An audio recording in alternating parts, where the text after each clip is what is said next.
Fora TV. The world is thinking. Why is everyone so afraid of sharks? More people were killed last year by deer in this country than sharks.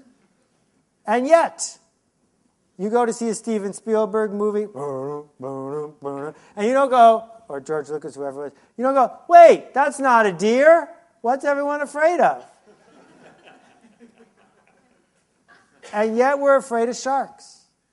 Sharks are really visceral. Snakes too, right? Public speaking. How come? It turns out, today's been all about brain science. Right back here near your brainstem, your amygdala, is what psychologists call the lizard brain, which some of you have read about in Linchpin.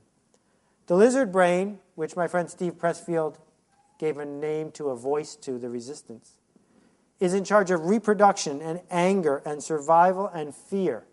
It's the brain of every wild animal. The right answer to why did the chicken cross the road is because its lizard brain told it to. The lizard brain is prehistoric. It's been around for millions of years. Genes connected to an organism without a lizard brain don't survive. Wild animals are wild for a reason. They are trying to survive and have more babies. Well, we still have one. We built a lot of other new brain material around it. Brain material that does things like creativity and generosity and connection. But the lizard, when the lizard is activated, is brutal. You're on a plane, 10,000 feet, you're in the middle of a perfect paragraph on your business plan and you hit turbulence. Do you keep typing or put your head between your knees and start screaming? Most people do not keep typing.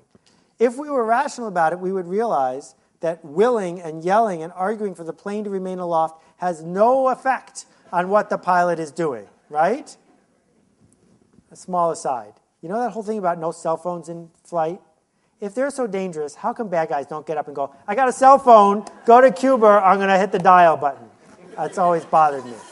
But anyway, so what happens is that part of our brain is activated, and it takes over. That part of our brain says, you better not raise your hand and ask a question, because people might laugh at you. That part of your brain says, I'm going to read Business Plan for Dummies and do it just like it says in the book, because then no one will be able to tell me I left that part out. That part of your brain says, I better not reach out to this person and offer them something because they might take advantage of me, or they might laugh at me, or I might say the wrong thing. And so the lizard brain loves school. It loves being a cog in the system. The lizard brain is soothed by working on the assembly line because it's not your fault. And if it's not your fault, you can't get blamed. And if you can't get blamed, you won't get in trouble, and you end up homeless and starving to death and dead. And that's the only way it thinks, black or white, in or out, one or the other. And entrepreneurs have gone 90% of the way to overcoming the resistance. Entrepreneurs have overcome so many of the things we've been taught about fitting in, not standing out. And yet in the breach, at the last minute, most entrepreneurs take a half step back and sabotage the work. And we sabotage the work because it's safer to fail small.